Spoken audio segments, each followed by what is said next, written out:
Welcome back to another episode of the Low Key in Alignment podcast. I'm your host, Alani. And I'm your host, Dana. And we're so excited to be back with a fresh episode. Mm-hmm. So as always, kick back, relax, get a drink, piece of food, a snack, drive safely if you're driving, however you like to watch or listen to podcasts. Mm-hmm. And we'll just be here for a little minute. Welcome back. Welcome back. How you feeling? I'm feeling great. I feel like we gotta do a little catch up. We do. It's been a little minute since, we filmed and now we're back. Been a long time. Great. I know, right? Shouldn't have left you. Without a dope beat to step two. Let's start off with just thank yous again for tuning in and listening in. We've missed you guys. We did take a little week off. We did.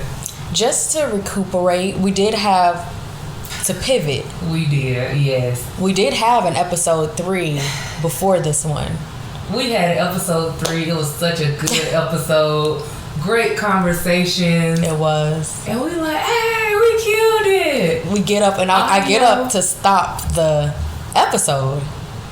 And we had no it's footage. not there. Like, it's not there to hit stop. There's no video. Because right after I hit record and we sat down to film it, it quickly stopped recording because our memory card was full. We was out of storage space. We sat here stuck for a minute, just like, what do we do? I know.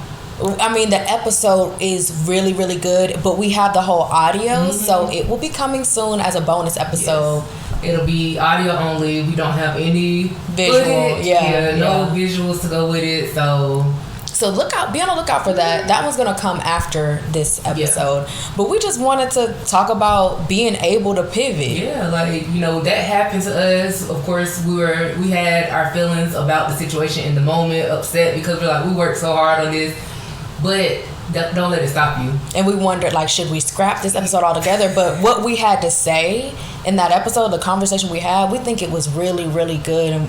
And that's why we're here. Not for everything to be perfect, but to get the information and get conversation started out there. So we never lose sight of our vision and our purpose. It keeps us going every time. And even if y'all can't see our pretty faces with that one, y'all can hear these sultry voices, okay? Period. It's gonna come through. Yeah. The energy on that one is insane. Yeah. It's crazy. So we're here with a fresh new episode. We have our green on. If you're listening, our matching green tops. This was not planned. This was not planned at all. We just got on FaceTime and I was like, "What are you wearing?" And I was like, "I'm putting on a green bodysuit." And she was like, I literally held up my green crop top to the camera and was like, and it's the same color green. Yes. I mean, we're just in alignment. Well, this is not a gimmick. It's not a joke. We are in alignment. So we also did plan a celebration dinner. Yes. We just wanted to take the time to give ourselves our flowers for all the hard work that we've done so far with this podcast.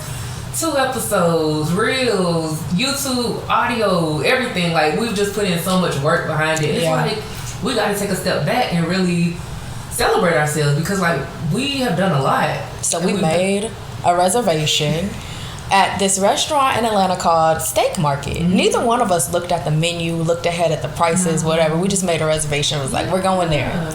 We get our outfits together, whatever. It's the day of Friday. Yeah, and we're like, oh, I'm so excited for our celebration. And then I was just like, oh, I didn't look at the menu. Let me just go see what I want to eat there. And so you sent it to me. Yeah, I sent the menu to Alani. And then I was like, here's the menu, girl. Then literally at the same time, we texted each other you see these prices? It was $135 for a steak. $90 for salmon, y'all. And if our rich listeners, our well-endowed listeners financially, and who may enjoy that, we got you. Right. But we were now I don't know about that. Yeah, no. Dana was like, STK or Ruth Chris? Which one? And I was like, STK. And we ended up having a beautiful, amazing dinner at STK. Yeah. It was such a vibe. We looked so good. The food was good. Service was great. Got some good pictures. Just it was just so nice to just be out in the city. And dressed up, celebrating. Good energy, good vibes. Ate really good food. Took amazing pictures. Head over to our Instagrams, which will be linked everywhere that you can listen to see our pictures from that night. We just had a whimsical, amazing time. Great dinner, multiple pivots. We went into the dinner. I brought our camera because I really wanted to take nice pictures. The GM apparently of STK comes over and he's like, you can't take flash photography, so we only got a few inside of the restaurant. She had Alani was flicking me up. He come over and I was like, can we get just 2 more pictures? He's no. So we was mad at him for that. We really was. We was talking so much mess, and we know he knows we were talking because anytime he walked by, we like, like he on that walkie-talkie trying to. We like go check the people in the back. Exactly. Like, anyone who has a GM, they're just horrible. Like their attitude is just horrible. So then we ended up telling our waiter, who was really cool, and he was like, nobody likes him. Like he take his job so serious. He's new. He hates his job. It's so funny. But if you're listening to this by chance, shouts out to you. We don't know your name.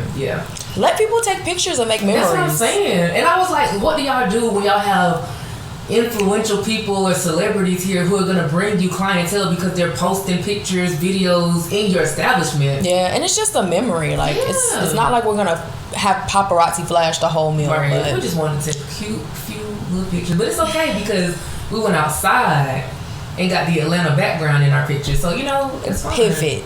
That is the thing. You have to be ready to pivot. Everything's not always going to go your perfect way that you plan it. Everything's not going to be... But me and Dana roll with the punches every single time. That's it. And that's just a few examples in the past few weeks that we've had to do that. So I'm excited. I don't know. I'm just really...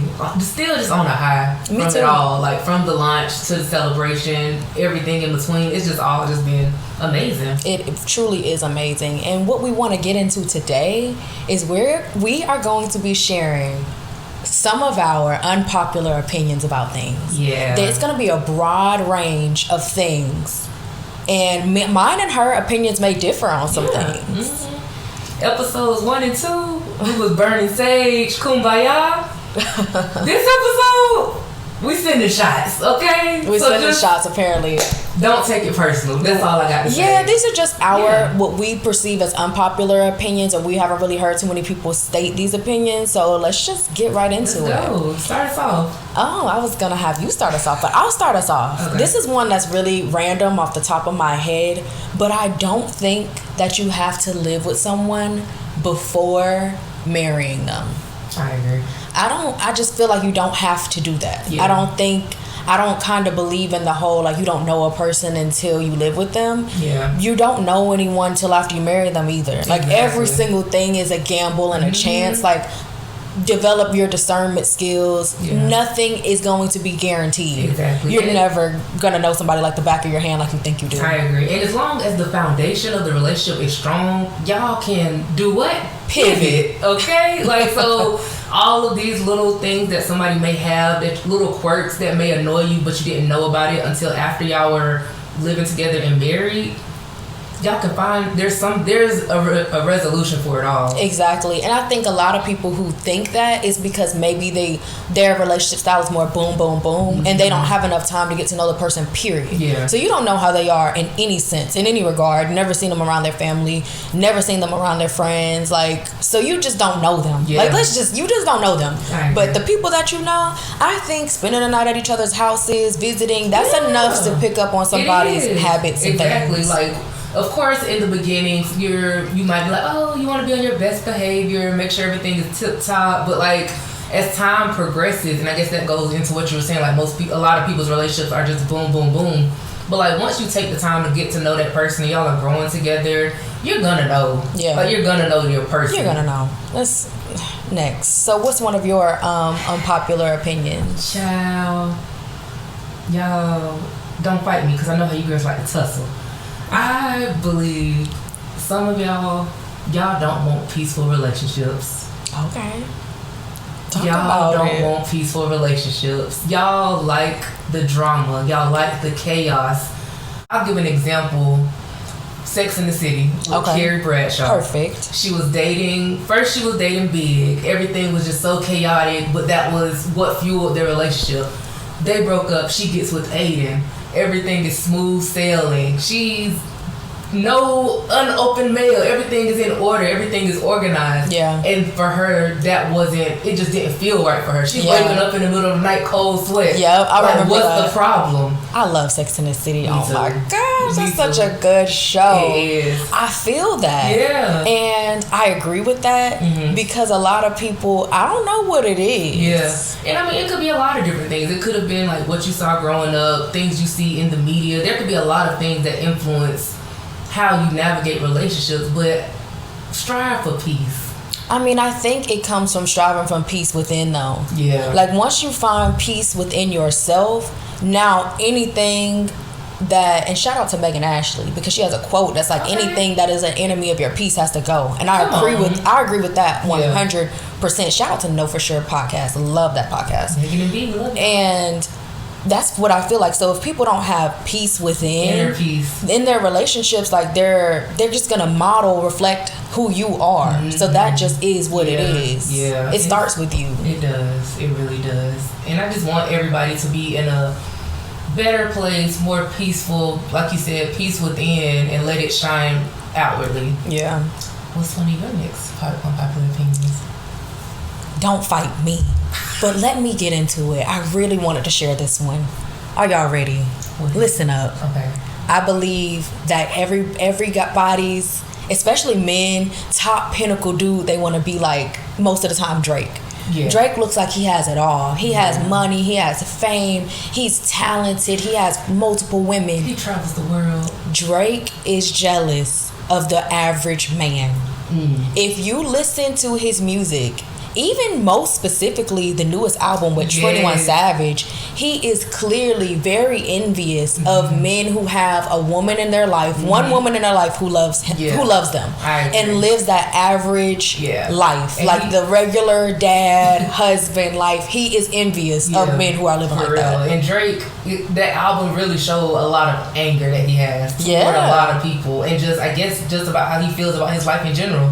So my unpopular opinion is like, you are looking up to these guys, whoever it may be, who seem like they have everything, or women who seem like they have everything, and they just want what you have. I know. It's the age-old thing in the book, the grass always looks greener on the other side. It's not. The grass is greener where you water it. I'm telling you. So it's just like specifically with Drake, because he is just so successful, and he's someone that I feel like a lot of men look up to. But if you listen to the music, like, all that money and fame couldn't buy him like the one thing that it seems like he really wants, which is love. He Mr. I got these Birkins for my future wife.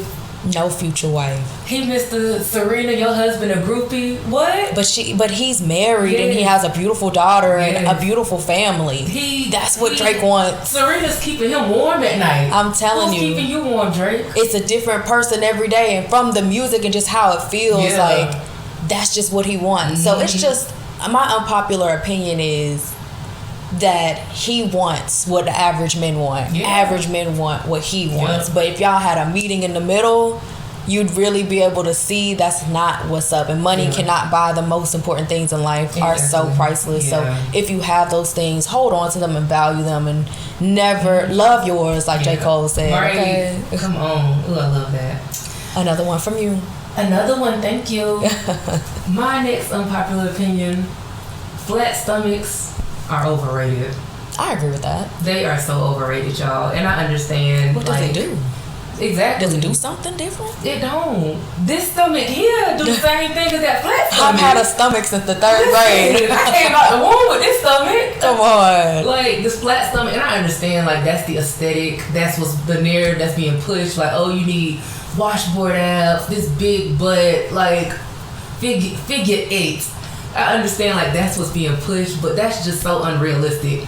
The majority of people do not look like that, you know? Yeah. And it's just so important for us, and that's one of the things that I love about us and our podcast and like the brand we're building. We don't look like City Girls, Megan Thee Stallion. We look like Alani and Dana, and we're beautiful. And that's the power. Come on. That's your power. It like, is. Whoever has that look, I feel like they deserve to be in that look and their power and be happy. And you deserve to be in your look and be power and be happy. And don't be too caught up on who is telling you what's attractive. Yes. What is it called? The beauty standard. Yep. It's like, don't let anybody else set your standard of beauty. It is there, but you don't have to subscribe to it if you don't want to. You don't have to be caught up in the mess if you don't want to. Exactly. Define what beauty is for you. What does it look like? What makes you happy? You know? Yeah. Like where I'm at, the way I look, I'm loving it. You know what I'm saying? Period. And I love that for you. Thanks, and you look amazing. Thanks. So do you. Thanks. I have another one. What is it? One more. Your friends, your boyfriend, your partner, your parents, your children are not responsible for your happiness. They do not have the responsibility of making you happy. If they did, that would be way too much of a burden on your friends and your family members to make you happy. I agree. It's like of course, the people in our life make us happy and we derive happiness from those relationships, but it's not their responsibility. It's not. And sometimes I found myself like checking myself when I'm like, oh, I want to do this, or I want to feel this, or this week I don't feel like this. And instead of reaching out to people to try to get that from them, I figure out, how can I give that to myself? Exactly. How can I make myself feel like that this week? I agree. And I feel like that is an unfair and unrealistic expectation to put on people. Yeah. And then if your priority, or if your happiness, peace is their priority, then whose responsibility is it to be that for them? Exactly. Like, it's just... everybody's responsible for doing it for themselves. And then we share in happiness when we share in happiness. Exactly. But I'm not putting that on you. I'm not assigning that to you. Exactly. And then I think another thing to touch on that is, with your happiness, it's so important to find your happiness, your confidence, your peace, all of that within yourself. Yeah. And not rely on another person for that. Because if that person is to leave you, then what are you left with? You know what I'm saying? Exactly. So now you're unhappy and you're depressed and you're like looking for a replacement for them to bring back that same happiness. But when it's within you, nobody can take it. It can't get up and walk out the door. Come on. You can walk out the door, but I'm still happy because it lives within me. Yes. It's like having a printer. If we could all print our own money, we would print our own money. Exactly. Print your own happiness. Print your own peace. Print your own love. It can all come from within you. And we're going to talk a little bit about how we've cultivated that in our lives within ourselves. Like, for me, it was really through like books and music. So changing what I was listening to really helped me like build love and peace within myself, because I feel like what we listen to really affects us too a lot. Sure. Like, if every single thing is, I hate men and bad things are going to happen to you, is the tone of the music, then you are going to constantly think bad things are going to happen to you all the time. Yeah, I completely agree with that. And then, like, as far as the music goes, like, repetition, like, you're programming that into your head. So then, of course, that's going to become your thoughts and your subconscious and how you navigate life. I would say for me, happiness definitely came, I was cultivating that within myself by developing a regular fitness routine, investing in developing my skincare routine, going to therapy, and like really doing a lot of inner work. I forgot to mention therapy.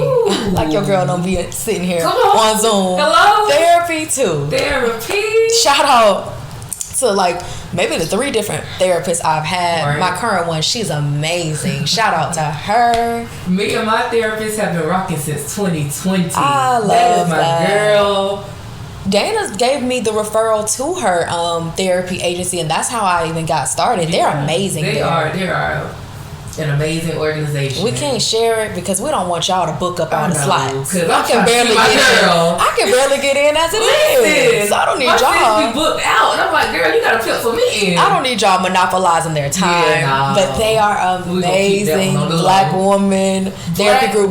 But there's plenty of them, so don't think we're gatekeeping. But we are gatekeeping this one. Well, we're gatekeeping this. But if you do want to look up, if you are a black woman and you want to invest in your mental health. Therapy for black girls. That's how I found my social worker. That's how I found my therapist. And I was just like looking through everybody, and I was just drawn to her. And I was like, this is a black woman. Her description just aligned with what I needed at the time. And she was an LCSW, so that was a plus. Come on. So yeah. And mine is an LC. No, she's not. She's like an LPC or something. Okay. She's amazing though. Cannot wait till my next session. So therapy, books. I'm over here acting like I just fixed myself with books and music.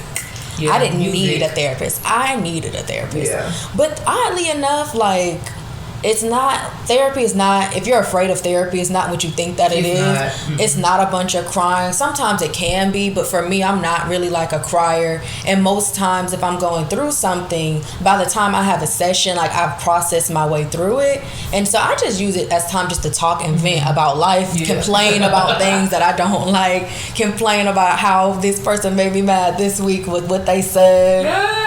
Yeah. Alani say she's not a crier.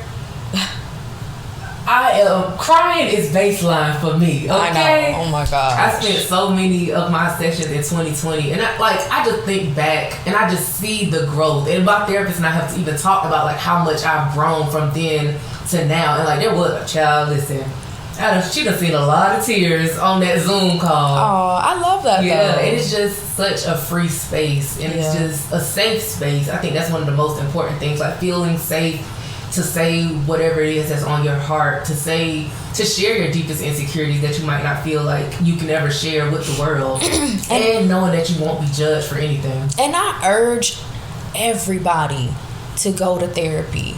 Men, find a male therapist, even a female if you be comfortable with that. But I say a male would be really great. Yeah. Just to talk to. You don't have to go into childhood and talk about trauma if you don't want to.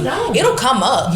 Once you're comfortable, but it's just talking. Just tell them about your current life, like, and what's going on. I really urge you to do that. Yeah, and I think that's another thing about therapy. I feel like a lot of people associate therapy with going and talking about just all the bad that's happened. Yeah. Of course, you can do that, and they do have like, trauma-focused therapy for those types of specific things. But you can sit in there and share all the amazing things, all the growth you've seen in yourself. My last session with my therapist, I'm like, I've done this, I'm doing this, this is what's going on. Like, share all of those happy moments. I agree with that. I love it. And also on the new Black album, Since I Have a Lover, go listen if you haven't. Please listen. He details a lot about how he went to therapy and processed through a lot, and just how happy he is now. And I'm loving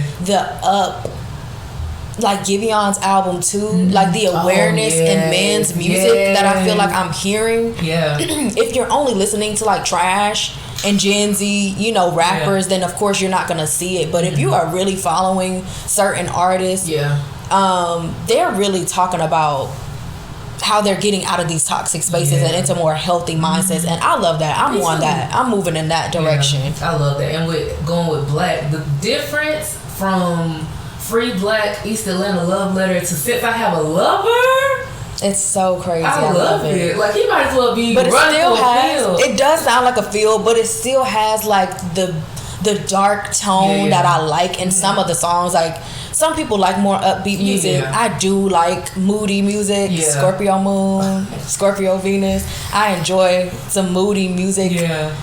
But it's good. He does have highs and lows. And I think that's, like you said, highs and lows. And I feel like with growth comes being able to accept and acknowledge, like, yes, I have changed, but it's still knowing and holding true to like everything you've been through. I pulled a card. I bought a deck of like peace oracle cards, inner peace oracle cards, and I pulled a card the other day, and it was saying like so many of us try to run or escape from like our shadow or our dark side, and it's like, don't run from it, don't escape it, just bring light to it. And that's what I do. I thrive in the dark side just because I feel like of certain elements of who I am. And being social workers too, there is an element of every social worker that is attracted to the dark, because you're meeting people in the dark. You're shedding some light. Even turn on a flashlight, there's no light. You rubbing your hands together, making a spark for some people. I'm telling you, and I always say like social work brings so much color into all these other fields that are very black and white. Like the cross. And me and Dana are both licensed therapists. We have our LMSWs. Working on the LCSW. Working on it. So, some of the things that we're talking about, I feel like you can trust us. Yeah, we're verified. We went to school for this. Not only can we give therapy, we do therapy. And a good rule of thumb when picking a therapist is ask them if they've ever been to therapy. Because you don't really want therapy from someone who's never been in therapy. That just wouldn't even make sense. I agree. So, we're loving that. we really do want y'all to just invest in yourself. Go to therapy. If I could be like Oprah, you get a therapist, I would. I'm going to leave some therapy directories in the description box of this video, so that you can go in and search for a therapist yourself. You can filter your search based off of where you live, your insurance, age, what you're looking for. It's just so much is out there. Like, there's just so much out there. And also, leave us some comments of some of your unpopular opinions. Don't be scared. I want to hear them, because maybe I want to jump on your bandwagon. I love unpopular opinions. Me too. I'm excited to see what y'all got to say. Well, this has been another amazing episode, another great conversation with you. Letting them in on it. Yes. And we're just having fun. Like, we're just flowing with it. I'm really happy. I know, I'm so happy. And I'm just, like, the evolution these few weeks has just been it's crazy. Drastic, literally crazy. So we're here. We're in summer. And head over to Low Key in Alignment Instagram for more Low Key in Alignment content. Like, it's more than a podcast. This ain't just a podcast, y'all. We have things coming soon. So thank you guys so much. Sending you loving light, loving healing energy. We hope that this episode has been enjoyable to listen to, and that you can ruminate on some of the things that we've said, and have an amazing day, night, wherever you are, and have a great day on purpose. And make sure that you stay low key in alignment. Okay. Bye, y'all. Bye. Look at us. Dang, we did that with ease. Ooh. We did that with ease. Not us be a podcast. That was the most blown. Is it over for me?